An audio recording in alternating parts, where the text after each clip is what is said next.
Hi, I'm Odellis, and on Christmas Eve, my sister raised her glass and exposed my $27.9 million fortune like it was party trivia. The room froze. Then came the questions. Not about my well-being, not about how I got there, just demands, sharp, shameless, about funding her dreams, her baby, her future.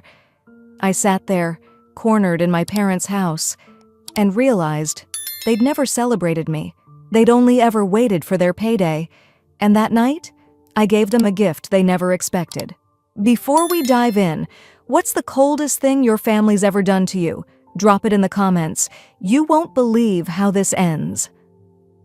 I pulled into the driveway 5 minutes late, but the house was already lit up like it had been expecting guests for hours. Through the front window, I could see silhouettes shifting in and out of frame, arms raised in laughter, glasses clinking. I took a breath before stepping out of the car, my heels sinking slightly into the wet gravel. Christmas at my parents' house in Winston-Salem hadn't changed. Same porch lights, same wreath, same cold. Inside, the dining room was already full. Every seat taken, except the one right next to the swinging kitchen door, where steam puffed out in bursts every time it creaked open.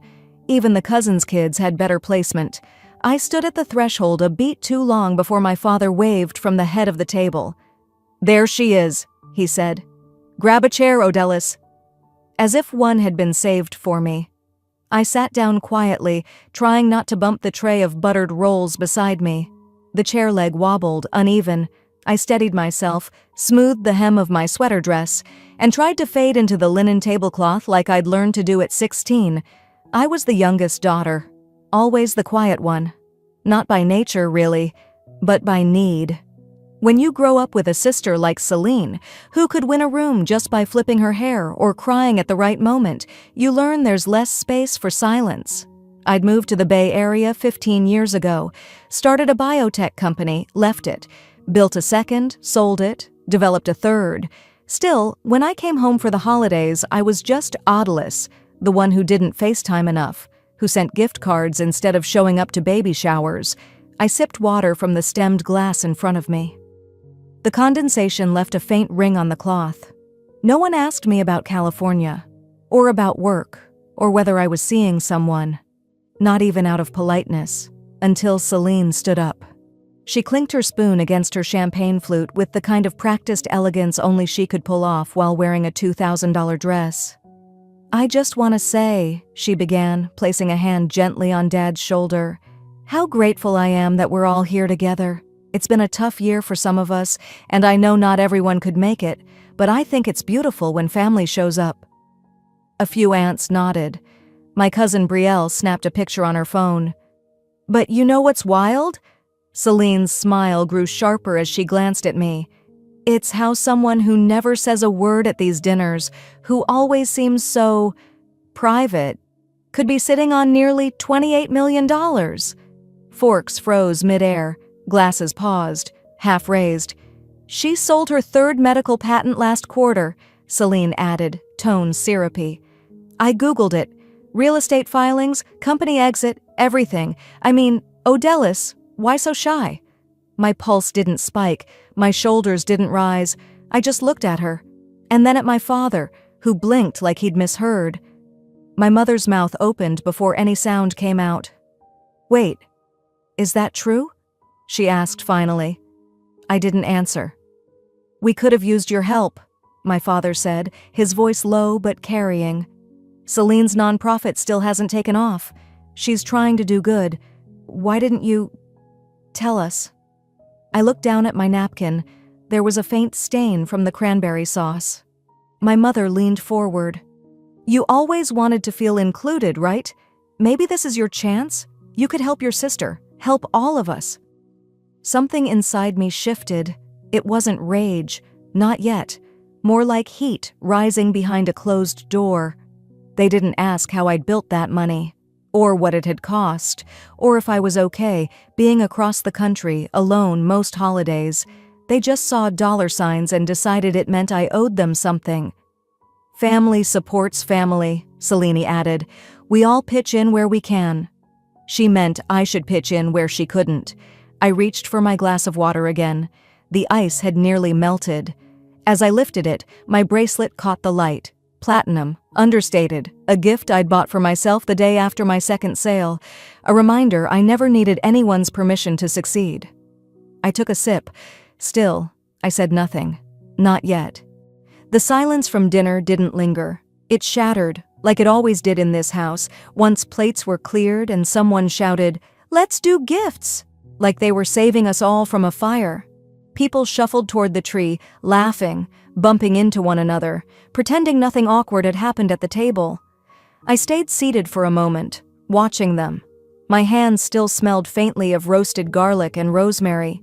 Eventually, I stood and followed. The living room had changed little over the years. Same faded plaid armchairs, same over-decorated tree with clashing ornaments from too many eras. The youngest cousins were already tearing through their presents, ribbons and paper flying like confetti. My mother passed around gifts with speed, calling names with sugary brightness. Dad stood off to the side, sipping brandy from a glass he only used during the holidays. Someone pressed a small box into my hand. 2-0, the label read. No handwriting, no tag, no card, just the letter. I looked up. No one was looking back at me, not even Celine. I opened the box carefully, more out of habit than anticipation. Tissue paper rustled inside. At the bottom, nestled against the corner, was a silver frame. Inside it, a photo. The family. All of them. It was Celine's college graduation, an event I hadn't been able to attend because I was pitching a prototype to a panel of investors in Seattle. My absence hadn't been subtle back then, and now it was literal. I wasn't in the photo. Not cropped, not blurred, just not there. Celine turned slightly, clearly waiting for a reaction. "We thought it was symbolic," she said, smiling like she was doing me a kindness. "You're always so private anyway. But look, vintage wood frame. It's real walnut." No one laughed. No one objected either. That made it worse. I held the frame steady, but my fingers were tense. The edges pressed into my skin, reminding me I was real, even if I wasn't in their version of the story. And then it hit me. Thanksgiving, 10 years ago. I'd flown in last minute, late because of a delayed flight. I hadn't planned to stay long, but I wanted to try. Someone handed me a photo album that Celine had made, a scrapbook of family memories. It had a leather cover and little notes written in gold ink under each picture. Every page featured them: birthdays, lake trips, school dances, even candid breakfasts. In some shots, I was there, but half cropped out. In most, I was missing entirely. When I asked about it, Celine shrugged. "You're always off doing your own thing. We used the best shots we had." I'd smiled, nodded, set the album down, and never brought it up again. I blinked back to the present as Dad chuckled over something in his hand. Another gift. Some golf-themed mug from a cousin. He looked over his shoulder at me and said casually, as if commenting on the weather, "You've always been the one who didn't need anything. It's time you gave back." It wasn't cruel. That was the part that got me. It wasn't even meant to sting. Just a belief, like gravity. Odalys is fine. She always figures it out. She doesn't need celebration, or space, or acknowledgement, just money. And I'd given it. I thought back. Celine's rent 3 years ago when she was finding herself between fellowships, my mom's unexpected surgery bill when the insurance claim got denied, Dad's car repair during the worst snowstorm. None of them asked for help in front of others. It was always whispered, always behind a closed door, and always forgotten. They didn't say thank you. They didn't even remember. They just thought, "She can." I looked back down at the frame. A line of light caught the corner of the glass. My grip had tightened without me noticing. There was a thin fracture now, running diagonally across the photo, right through Celine's shoulder. No one saw it. They gave me a picture, I thought, of a family I was never in, and asked me to fund the sequel. I placed the box back down on the carpet beside me, gently. My hand rested on top of it for a moment too long. The party rolled on. More gifts were exchanged, more drinks were poured.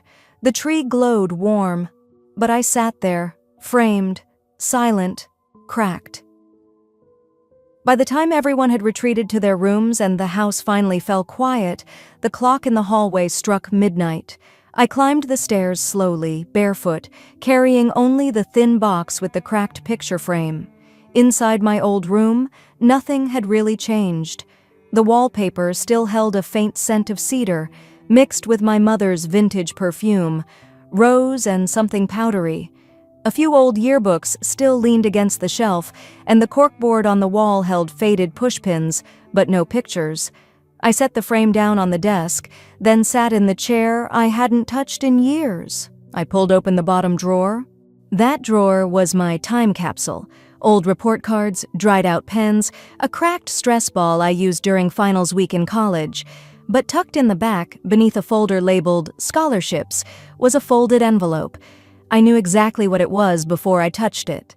5 years ago, I wrote a letter to my parents. I remember the night, sitting in my apartment, exhausted, after helping Selene pay off her third bounced loan from the wellness startup she ran into the ground. I never sent the letter. I didn't even seal it. But I kept it. I unfolded the pages, the edges slightly curled.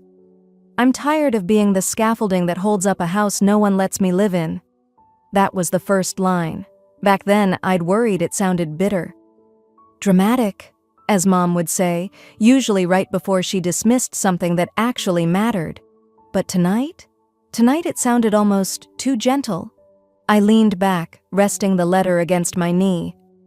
My mind wandered to a dorm hallway years ago. Selene crying into her phone, something about a billing error. Her financial aid hadn't processed and she was going to lose her classes. I was 22, working overnight shifts at a campus research lab while studying for my MCATs. I maxed out my credit card to cover her tuition. Dad said it was the right thing to do. "You're older," he told me. "She's still finding herself." But I wasn't older by much, just 2 years, and I was already expected to carry her, even then. The letter in my hands felt heavier. My thoughts drifted again. This time to 2014. Our mother had collapsed at work. Stress, they said. Or maybe something with her thyroid. I was in a clinical trial meeting across the country. I didn't even make it to the hospital. But I wired the money for the surgery that insurance didn't cover, and at every dinner since, when she talked about how my girls were there for me, she looked at Selene. Always Selene. Because she sat by her bedside, because she brought flowers. Never mind that the bill came to $7,800 and I paid $6,200 of it. I looked back at the letter in my lap. For 5 years I'd been afraid to send it, afraid of what it might ruin. But I was beginning to see that everything had already fractured. A soft sound in the hallway made me freeze. Footsteps, then a whisper through the door, light and casual, like nothing had happened earlier. "Hey," Selene said. "You know they're gonna ask you about Aspen soon, the house, co-signing. Just say yes now, it'll be easier." I didn't answer. I didn't even move. But something in me clicked. It wasn't rage. It wasn't even shock. It was like a lock turning inside me, slow and deliberate. I stood and walked over to my suitcase, pulled out my laptop, sat back at the desk and opened QuickBooks. The folder was still there. 2010-2023, family expenses.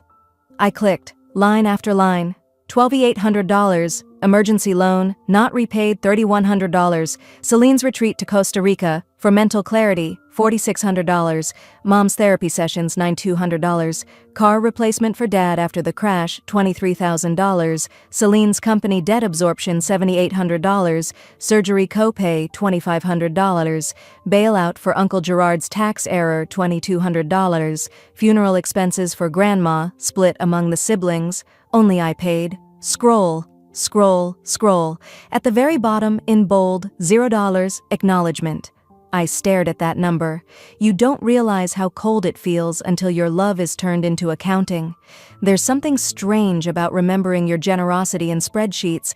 It makes the love feel itemized. Sleep never really came. I laid in bed, eyes fixed on the dark ceiling while the dim hallway light bled under my door. Eventually, the cold drove me up. I slipped on an old sweatshirt and headed downstairs.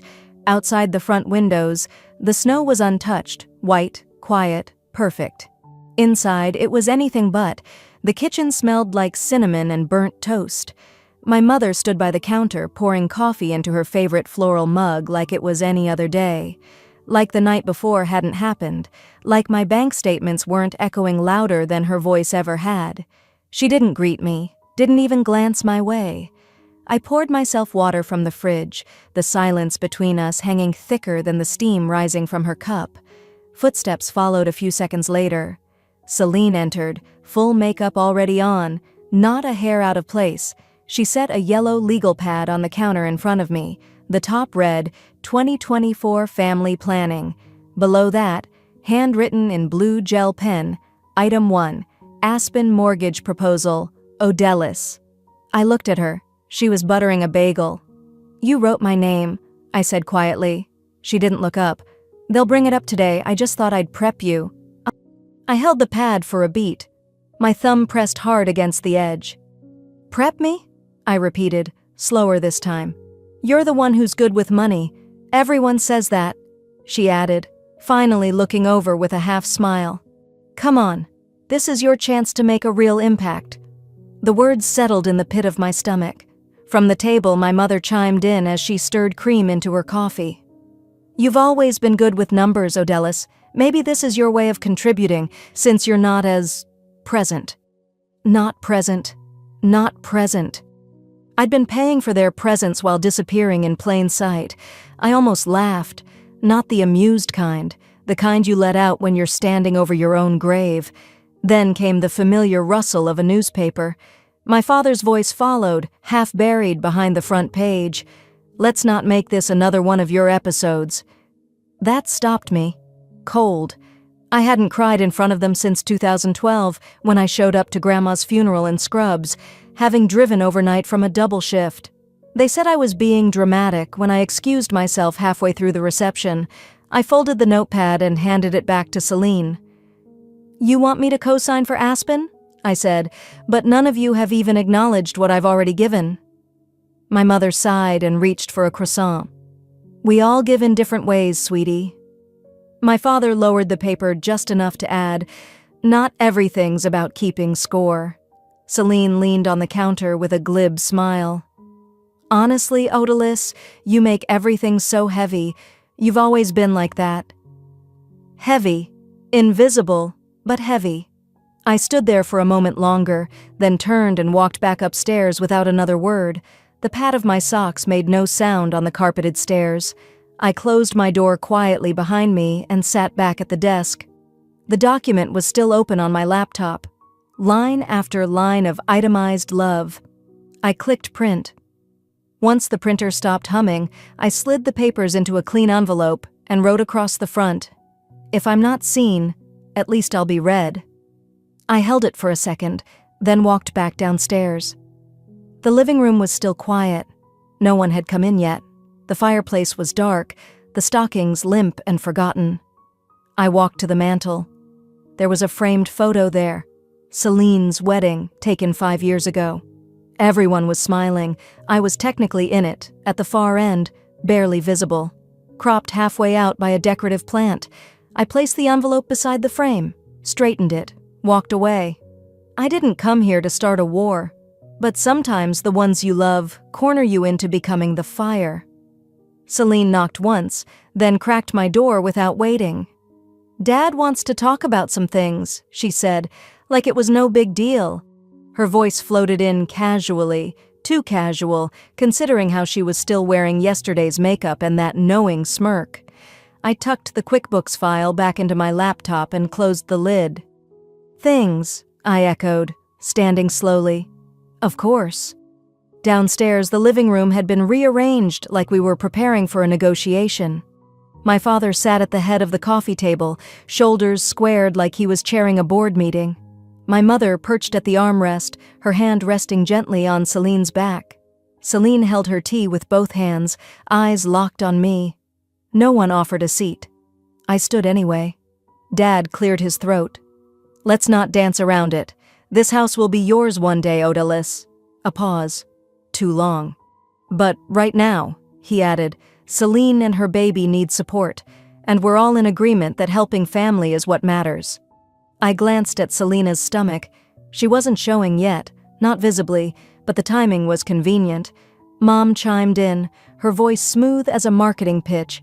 Think of it as a down payment on your legacy. Your contribution now makes space for the family's future.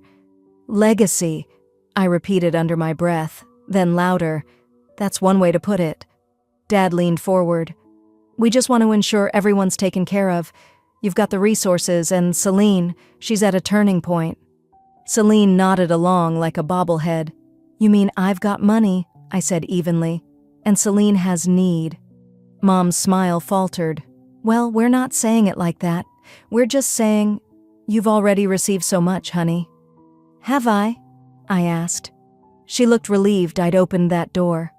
Your college tuition, that used Honda we gave you for med school, the Paris trip for graduation. I was 22, I cut in. Everything you've mentioned happened before I was old enough to rent a car. My father folded his arms. You wouldn't even have what you do now without our sacrifices. Celine looked amused. I mean, come on, Odellis. We all know you've had a leg up. I walked toward the mantel without a word, picked up the envelope, took my time. Then, in full view of all three, I unfolded the pages and began reading. My contributions to this family, by year, I began, my voice calm, steady, too even for the pulse pounding in my chest. 2011, Celine's vet bills, $3,200. 2014, Mom's surgery gap, $7,450. 2016, down payment on Aspen property, $25,000. I didn't pause for effect, I didn't raise my voice. 2019, Dad's IRS lien, $18,000, quietly settled. 2021, Celine's startup loan, $23,000. I looked up, no one spoke. I didn't ask for thanks. I said, I never sent an invoice, but don't sit here and act like I've done nothing just because I didn't frame it like a favor. My father looked like someone had pulled the air out of him. My mother blinked, then quickly adjusted her robe like she needed to feel in control of something, but Celine rolled her eyes. You make money off investments, Odellis. That's not the same as struggling. You don't know what it's like to be scared about how to feed a baby. I stared at her. No, but I do know what it's like to starve emotionally in a house full of people who think silence is loyalty. They didn't get it. Or maybe they did, and just didn't care. I lowered the papers and took a deep breath. I saw the draft will in your drawer, Mom. She flinched, just slightly, but it was enough. My name's not on it anymore. The silence that followed felt cavernous. Dad's mouth opened slightly, but no words came. Celine didn't even bother hiding her smirk this time. I stepped back, folding the papers again, tucking them into my coat pocket. You don't have to explain, I said. I've already rewritten what I thought I knew. I grabbed my bag from the stair rail, slid into my coat. No one moved to stop me. Until, don't do this, my father said sharply, voice low and warning. You'll regret breaking up the family. I turned at the door. You already did that, I replied. I just finally noticed. Then I left. The next morning, I didn't knock. I walked in through the side door, documents in my bag, heels clicking sharp against the tile, coat still buttoned against the cold. I made sure the sound of my entrance was loud enough to carry. Celine looked up from her seat at the kitchen island. She was sipping something green from a glass straw and had that smug half smile that always came when she thought she'd won. You came to your senses? She said, barely glancing up. I didn't answer right away. I set my bag down on the counter and unzipped it calmly, deliberately. I came, I said, pulling out the first folder, to get what's mine. That caught her attention. From the front room, my father's voice called out, What's going on in there? Don't worry, I replied without turning. I'll explain it all. I motioned to the man standing behind me, my attorney.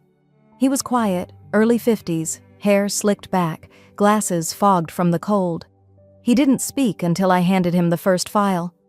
Ms. Marin, he said, addressing Celine formally, this contains records showing you illegally moved funds from your sister's trust into a joint account under false pretense, without her knowledge. Celine stiffened. What are you talking about? I didn't... He continued, flipping through pages. Item 2. Credit card debt built posthumously through a shared business account that listed Odalys as the primary guarantor, over $37,000 in unauthorized charges. My father stepped in then, his tone demanding. Where did you get this?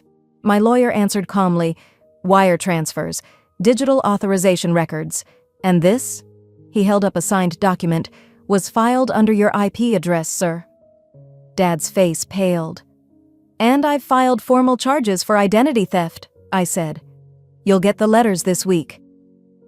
My mother had appeared now, too, still in her robe, her lips slightly parted like she hadn't decided which version of herself to present yet, concerned mother or outraged matriarch. I handed her a separate envelope. This one's for you. She opened it slowly. Her eyes scanned the document, and then her hand jerked. This house, I said, legally belongs to me. Her mouth opened, but no words came out. You refinanced it 3 years ago using my business EIN, without consent. That's fraud, Mom. Federal. You wouldn't do this, Selena hissed, her voice cracking. I looked her dead in the eye. I already did.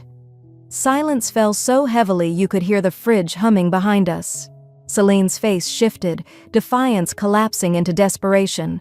Her eyes welled up, and before I could take a breath, she stood and lunged forward. You're my sister, she said, her arms reaching for me. Please, don't do this. Don't tear us apart. I stepped back. You called me a walking ATM at Thanksgiving, remember?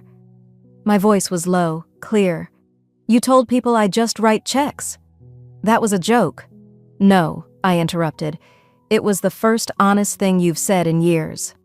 My mother clutched the envelope tighter, still not speaking. My father ran a hand through his thinning hair and muttered something I didn't catch. I turned, picked up the final folder from my bag, walked to the dining table and laid it down gently, right on top of the holiday centerpiece. No one followed.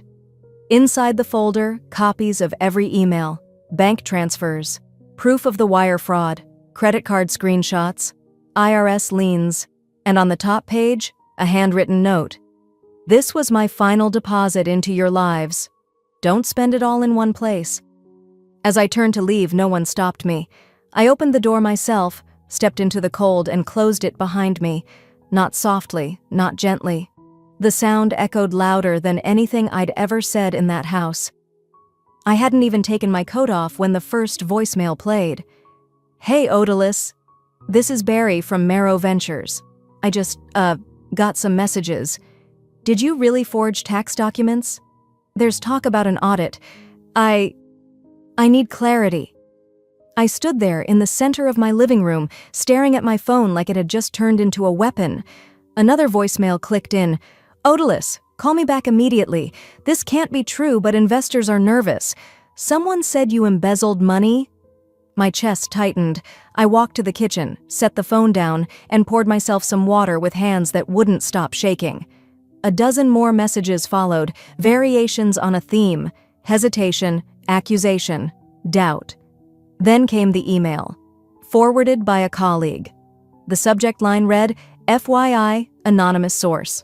The message included screenshots, fake letterheads using my old nonprofit's branding, claims that I'd stolen from the organization. Attached was a file titled IRS Audit 2023, clearly forged. Sloppy but believable to the untrained eye. And the sender? No name, just a random Gmail. But the signature smelled familiar.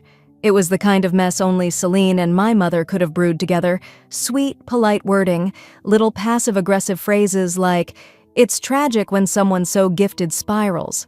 That afternoon, my publicist texted, "You're trending on a business podcast. Celine said you were struggling emotionally for years." I sat down slowly.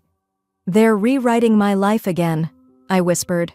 This wasn't just a character smear, it was strategic, coordinated. It had the fingerprints of two people who'd always known how to make me doubt myself, and now wanted everyone else to do it too. By 3 p.m., another message popped up on my nonprofit's internal Slack. Someone had called an emergency board meeting. The words "transition leadership" were flagged in a screenshot one of my old teammates sent. The pit in my stomach turned to heat. Celine had taken my silence as an invitation. She'd gone into the one place I'd kept sacred, our childhood nonprofit, and painted me as unstable. Again. I didn't RSVP to the board meeting. I showed up. The conference room was glass-walled, with beige chairs arranged in a neat half-circle. I arrived 5 minutes after they started, holding a thin black folder. Celine's eyes widened the moment she saw me. "Oh," she said, brushing invisible lint from her blouse. "We didn't expect—" I didn't speak, just walked to the table. The room quieted as I placed the folder down. Opened it. Inside, a copy of the forged audit. Emails traced to my father's IP address. Timeline of funds rerouted from my nonprofit account to Celine's Foundation's emergency fund, and a letter addressed to the board. "If you attempt to erase me again, I will drag this entire table into the daylight." I didn't need to shout. I didn't need to cry. I just looked around at the faces, people I'd worked with, mentored, some I'd helped during their lowest points. They couldn't look me in the eye. Celine cleared her throat. This is being taken out of context." I slid a flash drive across the table. "That's the context." No one spoke. I left the meeting without saying goodbye, drove home with the windows down even though the air was icy. I needed it to stay awake, because for the first time I realized just how far my own family would go to silence me. I walked through my front door just after sunset. The house was still, quiet. I plugged in my phone to charge and washed my hands, trying to rinse the weight of that day off my skin. Then the phone buzzed. Unknown number. Text only. "You should have stayed the silent one. Get ready." The envelope was thin, pale yellow, folded too neatly for something so absurd. It was the kind the leasing office handed out when your package had been signed for, or when your rent was late. But this wasn't that.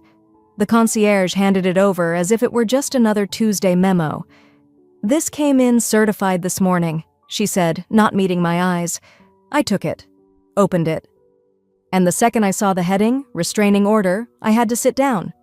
Filed by my own mother.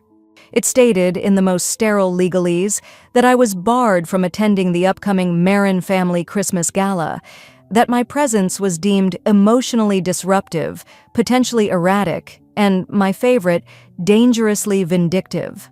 The language read like it was drafted by someone who'd never once asked how I was doing, only what I could give. I nearly laughed, not out of humor, but the sheer exhaustion of it all. My silence was their biggest fear, I muttered. By noon, Celine had posted a video. She wore white, of course. Hair pulled into a soft bun, holding a mug that said joy. Her voice had that tight gentleness that only people who love being passive-aggressive could perfect. "I know the holidays are hard," she said, voice trembling just enough for sympathy. "But some people, when given success, they forget who they are. They forget their family. But I choose healing. I choose light. I choose forgiveness." The caption? "Family first. An estranged sister in a choose peace." The comments were flooded. "Stay strong, Celine. Your sister sounds toxic.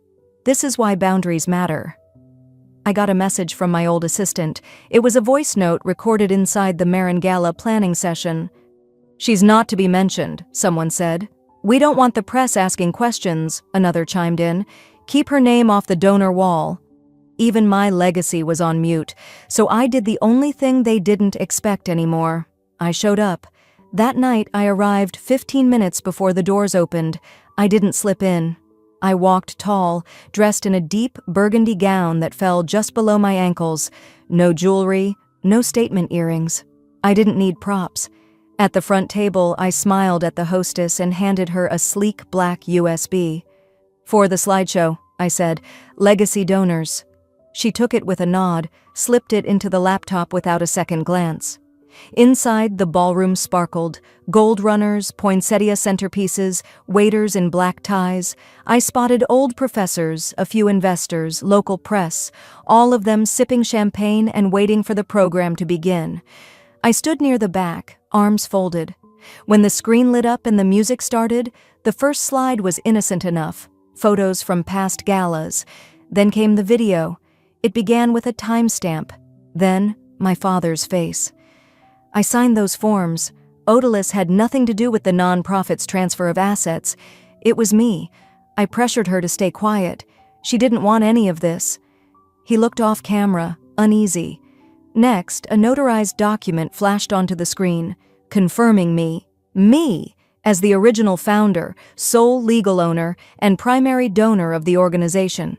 Then the receipts, bank transfers from the non-profit account to an entity under Celine's name, flights billed to the charity card, a salon invoice for nearly $4,000 listed under mental wellness retreat. The room went silent. Someone dropped a fork.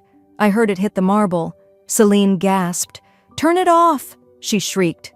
But it was too late. She lunged at the laptop. A woman from the event team pulled her back. My mother stumbled. Her hand flew to her chest, and then she fainted, right there, in the middle of the Marin family gala. A voice from the crowd cried out, "Is this true?" I stepped forward. "I never needed applause," I said, keeping my voice even. "I just won't be erased anymore." No one moved. I turned, heels echoing on the ballroom floor, passing a line of stunned faces, past the cameras, past the whispers, and then I saw him, my former fiancé. He stood at the corner of the bar, hands in his pockets, face unreadable. As I walked past, he called out just loud enough, "Oh, can we talk?" I paused just outside the gala doors, the wind catching the hem of my dress. His voice had cracked something open, but not in the way he might have hoped. He took a slow step forward, hesitant. The glimmer of the chandelier caught in his eyes. "I was scared of your light," he said, voice low, "of what it showed me about my shadows." For a long breath, I didn't say a word. I just watched him, this man who once called me too intense, too focused, too quiet for the life he wanted. And then I nodded. "I wish you healing," I said evenly. "But I'm not your rehab." He didn't respond, just stood there, hands in his pockets like he still didn't know what to do with them. I walked away. This time, fully. No second glances, no hope left in my chest waiting for someone to chase after me. That chapter, like so many others tonight, was closed. When I got home, I tossed my clutch onto the counter and pulled my heels off, letting them thud softly to the floor. In the quiet that followed, I reached into my coat pocket and took out a single folded napkin. It was from the gala, embossed with gold leaf trim, exactly like the ones they'd always used. Only this time, where my name used to be printed next to Celine's on the table cards, it was blank. I smoothed it flat on the kitchen counter. "Funny," I whispered. "It took removing my name for me to finally own it." I didn't light candles. I didn't put music on. I just sat there with the napkin in front of me like a strange kind of peace offering. From who? I wasn't sure. Around 10, I heard the soft slide under my door. I rose and walked over. Another envelope, no return address, no frills. But I knew the handwriting instantly. It was my father's, neat, sharp at the corners like he was still trying to control the space around each letter. Inside was a short note. No apology, no warmth, just a simple statement. "I've submitted the resignation paperwork to the Foundation's board, effective immediately. Voting rights, 51%, and executive authority transferred to Odalis Marin per original charter." Attached was a notarized copy. I stood there for a while, the paper trembling in my hands. But I didn't cry, not from relief, not from regret. This wasn't justice, I said aloud, setting the documents into my drawer. It was just acknowledgement, and somehow that was enough. The next day, I met my former assistant for lunch at a small cafe tucked between a bookstore and a barbershop. She brought along someone new, an intern she was mentoring. The girl reminded me of myself at 20, wide eyes, fast hands, hope held together by ambition. Halfway through our coffee, she asked me, "Do you ever regret not speaking up earlier?" I stirred my spoon in slow circles. "I used to think staying quiet made me the bigger person," I said gently. "Now I know, silence is only power when you choose it." I'd spent years pouring into others, afraid to claim space, afraid to be called difficult, dramatic, ungrateful. That fear had cost me a lot. But not anymore. By evening, I was back at my desk, surrounded by boxes of old proposals, new mission drafts, and non-profit documents waiting to be born again, this time with no edits but mine. My new foundation didn't carry the Marin name. It carried mine. No hidden credits, no shadow signatures, just one name, Odellis. And it was enough. That night, I opened the window, letting the December chill snake through the room. Snowflakes brushed the ledge. Christmas lights blinked from a neighbor's porch. I stood there for a moment, arms folded, heart still. "My name won't be erased again," I whispered, "not from papers, not from rooms, and not from myself." The cold swept in, but I didn't shut it out. I was still standing. This time, I stayed.